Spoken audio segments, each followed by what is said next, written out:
आप सभी मित्रों को एक बार फिर से जय मसीह की और आप सबका आज के मनन में हार्दिक स्वागत है। मित्रों, आज हम मनन करेंगे पहला थिस्सलुनीकियों और उसका 5वां अध्याय और उसके 16वें पद पर। यहाँ लिखा है, सदा आनंदित रहो। रिपीट करूंगा, सदा आनंदित रहो। तो चलिए सबसे पहले आपको एक काम देता हूं। जरा बताइए कि सदा आनंदित रहो का अंग्रेजी अनुवाद क्या होगा। सदा आनंदित रहो को आप अंग्रेजी में कैसे कहेंगे? सोचिए। बिल्कुल सही सोचा आपने। सदा आनंदित रहो का अनुवाद होगा ऑलवेज बी हैप्पी। मित्र, मैंने भी यही सोचा था, लेकिन इसके लिए मूल ग्रीक से अनुवाद इस प्रकार से आया है, रिजॉइस एवरमोर। रिजॉइस एवरमोर वेबस्टर डिक्शनरी में एवरमोर का अर्थ होता है always be happy guided by truth, यानी सत्य से निर्देशित होकर सदा सर्वदा सभी परिस्थितियों में आनंदित रहो। सो ऑलवेज बी हैप्पी नहीं चलेगा। वचन कहना चाहता है रिजॉइस फॉर एवरमोर। मैं एक बार फिर से इस पद को रिपीट करता हूं, सदा आनंदित रहो। मित्र, यहां नहीं कहा गया है कि हो सके तो आनंदित रहो। हो सके नहीं कहा गया है, यह अनुरोध नहीं है। सदा आनंदित रहो, यह दरअसल आज्ञा है। आप कहेंगे और शायद मैं भी कहूंगा, भला ये कोई बात हुई? इस संसार में जहां इतनी कटुता है, संघर्ष है, समस्याओं का अंबार लगा हुआ है, बुराई और आलोचना है, अपने लोगों से धोखा मिलता है ब्रदर, हारी बीमारी है, गरीबी और अनिश्चित भविष्य है, भला इसमें आनंदित कैसे रहा जा सकता है? और वो भी सदा, वो भी हमेशा? यह तो भाई असंभव है। लेकिन यदि परमेश्वर कह रहा है मित्र सदा आनंदित रहो, तो इसका अर्थ है कि यह संभव है, क्योंकि परमेश्वर ने हमें रचा है और वो हमारी सृष्टि या कैपेसिटी जानता है। तो आइए अब विचार करते हैं कि क्या किया जाए कि हम सदा आनंदित रह सकें। मित्र, थोड़ा मजाक में बोलूंगा, हम लोग ना बहुत टैलेंटेड लोग हैं। हम लोगों में इतनी प्रतिभा है कि यदि चाहें तो दुनिया में दुखी रहने के 1000 तरीके ढूंढ सकते हैं। लेकिन मित्र, यह सिक्के का एक ही पहलू है। दूसरा पहलू यह भी है कि यदि हम चाहें तो खुश रहने के भी 1000 तरीके दुखों के बीच में भी ढूंढ सकते हैं। तो विकल्प हमारा है कि हम क्या चुनते हैं या अपने टैलेंट का इस्तेमाल हम किस प्रकार से करते हैं। आपको याद होगा, एक बार मैंने कहा था 2 प्रकार की मक्खियां होती हैं, गंदगी की मक्खी और शहद की मक्खी। ऐसा कीजिए, दोनों को एक पार्क में छोड़ दीजिए। कुछ भी हो जाए, 10,000 सुगंधित फूलों के होते हुए भी गंदगी की मक्खी जाकर गंदगी में ही बैठेगी। लेकिन दूसरी तरफ चाहे सब जगह गंदगी ही गंदगी हो, लेकिन पार्क में यदि एक ही फूल हो तो शहद की मक्खी जाकर उसी फूल पर बैठेगी। तो मित्र, जो इंसान नेगेटिव है उसे स्वर्ग में भी 4-5 कमियां दिख जाएंगी। यकीन मानिए, वो प्रभु के साथ भी खुश नहीं रह सकता। इंसानों की बात तो छोड़ ही दीजिए। मनोविज्ञान के अनुसार हर बात में नेगेटिव रहना और शिकायत करते रहना एक मनोरोग है। It is a mental illness. एक बात कहूं, यदि कोई हर बात में शिकायत करता है, बुरा मान जाता है, सिर्फ आदर मान चाहता है और बेकार की प्रशंसा चाहता है और नेगेटिव चिंतन रखता है, तो वो एक बीमार आदमी है और ऐसा व्यक्ति कभी भी आनंदित नहीं रह सकता। शास्त्र का एक बहुत ही प्रसिद्ध कथन है या उक्ति है, यथा दृष्टि तथा सृष्टि, यानी जैसा दृष्टिकोण वैसा संसार हमें दिखाई पड़ता है। तो मित्र, बहुत निर्भर करता है कि हम देखते कैसे हैं।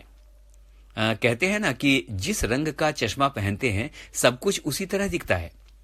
तो मित्र, आइए अब वचन की गहराई में चलते हैं और देखते हैं कि वो चश्मा कौन सा है जिससे देखने पर हृदय हमेशा आनंदित रहे। वो चश्मा कौन सा है? भजन संहिता 19 और उसके 8 में लिखा है, यहोवा के उपदेश सिद्ध हैं, हृदय को आनंदित कर देते हैं। यहोवा की आज्ञा निर्मल है, वह आंखों में ज्योति ले आती है। आपने ध्यान दिया, इस पद में दोनों बातें हैं, आंखों की ज्योति और हृदय का आनंद। यानी कुल मिलाकर के कंक्लूजन ये निकला कि मात्र परमेश्वर का वचन है जो हमें देखने में नहीं, सही देखने में सक्षम बनाता है और इसीलिए हृदय को आनंदित करता है। तो आइए देखें कि क्या देखें, है ना? आइए देखें कि क्या देखें। इब्रानियों 12:2 में इस प्रकार से लिखा है, सिद्ध करने वाले यीशु की ओर ताकते रहें। मित्रों, दुखों का मूल कारण ही है मनुष्यों को देखना जो सिद्ध नहीं है। अरे हम ही सिद्ध नहीं है तो दूसरों से आशा क्यों करनी चाहिए? ध्यान दीजिए मित्रों, यदि असिद्ध मनुष्यों की ओर ताकेंगे, यदि असिद्ध मनुष्यों की ओर ताकेंगे, उनके दुर्गुणों को देखते रहेंगे, उनकी कमियों पर ध्यान लगाएंगे, तो मन का आनंद जाता रहेगा। ये 100% श्योर है। जीवन भर दुखी रहेंगे, क्योंकि एक भी मनुष्य इस सृष्टि में ऐसा नहीं है जिसके पास कोई दुर्गुण ना हो। एक मनोवैज्ञानिक प्रयोग के विषय में थोड़ी चर्चा करना चाहता हूं। एक विश्वविद्यालय में मनोविज्ञान का प्रयोग किया गया। एक सफेद A4 साइज के सफेद पेपर पर ठीक बीच में एक बिंदु बना दिया गया, यानी डॉट, और छात्रों से पूछा गया कि इस पेपर में क्या दिखता है। जानते हैं मित्रों, 99% विद्यार्थियों का जवाब था कि इस पेपर में बीच में काला बिंदु दिखता है। किसी ने नहीं कहा कि इस कागज का बहुत बड़ा हिस्सा सफेद भी है।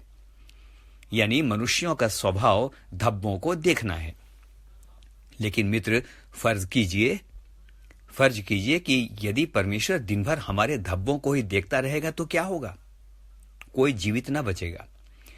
वचन भजन संहिता 103 और उसके 10 में कहता है, उसने यानी परमेश्वर ने हमारे पापों के अनुसार हमसे व्यवहार नहीं किया। तो आइए हम भी दूसरों से वैसा ही व्यवहार करें जैसा परमेश्वर ने हमसे किया है। सच कहता हूं मित्र, ऐसा करेंगे तो आनंदित ही नहीं, सदा आनंदित रहेंगे। और ऐसा यदि नहीं करेंगे तो दुखी रहेंगे और दूसरों के जीवन को भी दुख में डाल देंगे। आइए अब मनन के अंत में चलें। सदा आनंदित रहने का रहस्य है सिद्ध करने वाले यीशु की ओर ताकना। मित्र, कुछ बातें स्पष्ट कर दूं। ताकने का अर्थ दिन भर जीसस जीसस करना नहीं है। दिन भर हालेलुया प्रेज द लॉर्ड कहना नहीं है।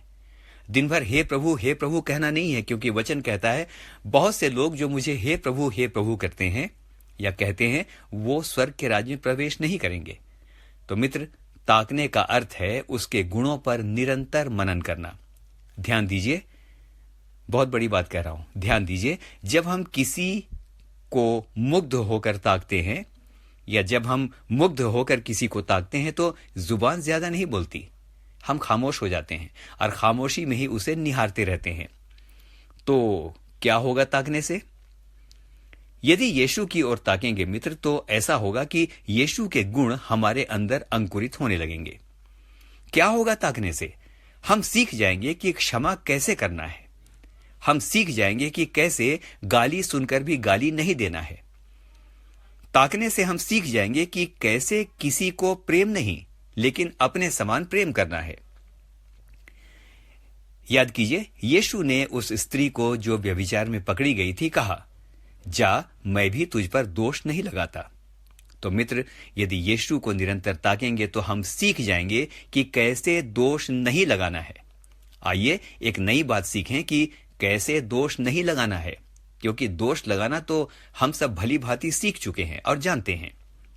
तो अंत में, मनन के अंत में इस समय कहना चाहता हूं, जब यीशु की ओर ताकेंगे मित्र, तो उसकी प्रतिज्ञा है कि वो आपको संसार के आनंद से नहीं, अपने आनंद से भर देगा। उसने कहा, मैं अपनी शांति तुम्हें देता हूं। वो शांति और वो आनंद जो संसार नहीं देता, मैं तुम्हें देता हूं। मित्र, यूहन्ना 16 उसके 22 में यीशु ने कहा, मैं तुमसे मिलूंगा और तुम्हारे मन में आनंद होगा और तुम्हारा आनंद कोई तुमसे छीन न सकेगा। मित्र, बहुत बड़ी बात है, यहां पर कोई छीन नहीं सकेगा। यहां तो हर थोड़ी थोड़ी देर में मनुष्यों की ओर देखने की वजह से हमारा आनंद समाप्त हो जाता है। लेकिन प्रभु यीशु मसीह से मिलने से एक बहुत बड़ी बात यहां पर है, और वो ये है, कोई तुम्हारा आनंद छीन नहीं सकेगा। तो इसका अर्थ है, यदि हम प्रभु की ओर ताकते हुए उसमें बने रहेंगे तो फलवंत भी रहेंगे और सदा आनंदित भी रहेंगे।